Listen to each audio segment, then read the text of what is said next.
kemudian memikirkan hal-hal yang lain dulu, karena percuma. Kadang-kadang ada orang yang tipenya begini, ya, pas di tempat A dia mikirkan tempat B, pas di tempat B dia mikirkan tempat A. Mengerti nggak maksudnya? Kalau Anda berada dalam ruangan ini, yang kita pikirkan sekarang ini cuma satu hal: bagaimana kita bisa sukses di dalam bisnis ini. Kenapa? Karena Anda sudah terlanjur masuk ke dalam bisnis ini.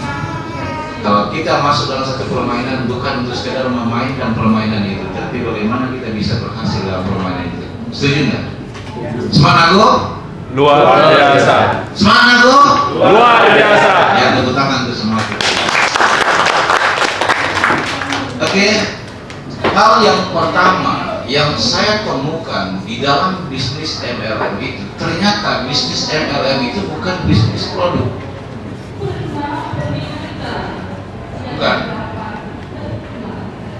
Bisnis MLM itu bukan seperti apa yang ada di pikiran kita.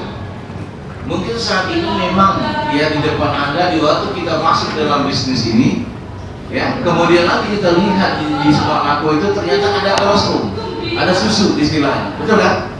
Bukankah di dalam pikiran Anda bahwasanya, wah ini produk, berarti kita jualan-jualan dong, begitu kan? Bukankah begitu ada yang dipikir sebagai orang dalam ruangan ini, betul nggak kira-kira?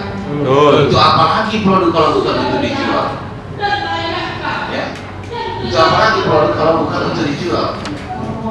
Ternyata bisnis ini, kalau kita pelajari lebih jauh, ternyata bisnis ini adalah bisnis manusia.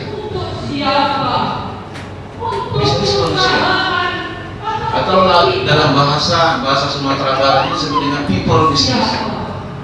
Ya, itu disebut dengan people business. Ini bisnis manusia. Ternyata MLM itu adalah bisnis manusia, bukan bisnis produk. Oleh karena itu, kalaupun Anda ahli di luar sana, jago sebagai sales di luar sana, jangan Anda pikir masuk di dalam bisnis ini Anda akan tumbuh berkembang menjadi orang yang hebat nanti. Bukan, bisnis mutlakal bukan di situ permasalahan. Tetapi permasalahan bisnis mutlakal itu adalah mengenai people skill, kemampuan Anda untuk berkomunikasi dengan orang lain, kemampuan Anda untuk mengangkat semangat orang lain, kemampuan Anda untuk memberikan pengetahuan ke orang lain dengan ketulusan. Kalau hanya kepintaran di dalam bisnis ini yang kita andalkan, kita tidak akan menang maju. Banyak orang yang masuk dalam bisnis, orang-orang yang pintar, tapi dia tidak berhasil dalam bisnis ini. Tetapi ada orang yang masuk dalam bisnis ini hanya dengan kesederhanaannya. Kadang-kadang ya sekolah pun cuma tamat SMA atau SMP, tetapi dia bisa berhasil dalam bisnis ini. Apa kelebihannya? Dia menguasai teknik berhubungan dengan orang lain. Nah, oleh karena itu Bapak dan Ibu, ya, pagi ini saya ingin berbagi lagi hal yang lain kepada Bapak dan Ibu, di mana format bisnis ini kan begini dia, ya. Waktu kita presentasi, mungkin Pak Prayudi juga sudah menggambarkan format ini. Sumarnako, kemudian di sini ditulis lagi apply, kemudian di sini ditulis sponsor. Ya, kemudian lagi Anda. Coba perhatikan ini. Bukankah begitu formatnya? Betul kan? Ya, coba lebih serius. Betul. Begini kan gambarannya, kerangkanya. Ya, benar kan? Benar nggak Pak?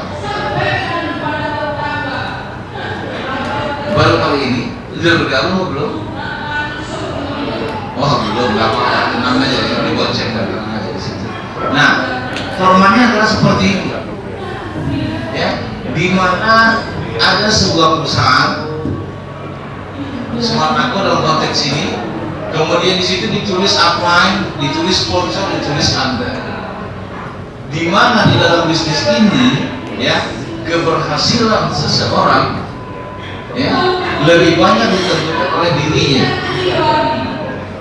Nah, bagaimana dia bisa menemukan A, B, C dan seterusnya. Seperti itu. Inilah format bisnis. Nah, namun di sini ada suatu pengertian yang sangat mendalam. Oke, ada apa lagi? Oke, saya lanjutkan. Nah, ada satu pengertian yang sangat mendalam Di mana di sini ada batas, saya buat garis merah.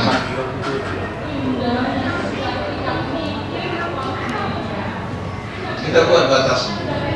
Coba Bapak Ibu perhatikan di sini. Ini rahasia pertama dalam mempelajari bisnis multilevel. Ternyata antara perusahaan, kemudian upline, sponsor, dan Anda, coba perhatikan yang ini, bagian yang ini. Inilah yang saya katakan manusianya tadi. Ini dia.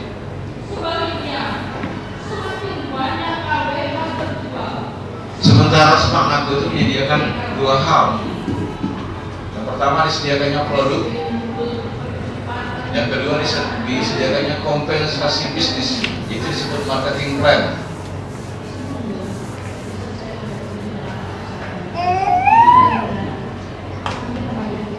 Ya, bisa dipahami kerangka ini? Bisa Bapak Ibu pahami kerangka ini? Di waktu kita masuk di dalam bisnis ini, kita bekerja sama Anda dengan Smart Nago, Anda bekerja sama dengan sponsor, Anda bekerja sama dengan apa ini? Betul? Nah, sekarang coba kita perhatikan sejenak di sini, di mana Smart Nago dia tidak mau tahu. Setelah Anda bergabung dalam bisnis ini, mungkin syarat yang perlu, ya mungkin KTP kan, ya kemudian lagi apa? Mungkin nomor rekening kan, tadi jadi tagihnya, alamat Anda segala macam kan jadi tagih ahli waris. Tetapi setelah Anda berada di dalam bisnis ini, Smart Nago tidak mau tahu apakah Anda akan jalankan bisnisnya atau tidak, terserah. Nah, sehingga apa yang terjadi dalam pengertian yang alami, ya, setiap orang yang masuk di dalam bisnis ini, mereka tidak sadar bahwa mereka sudah mempunyai kontrak dengan Smart Nago. Itu sangat luar biasa sekali. Itu tercantum di dalam marketing plan.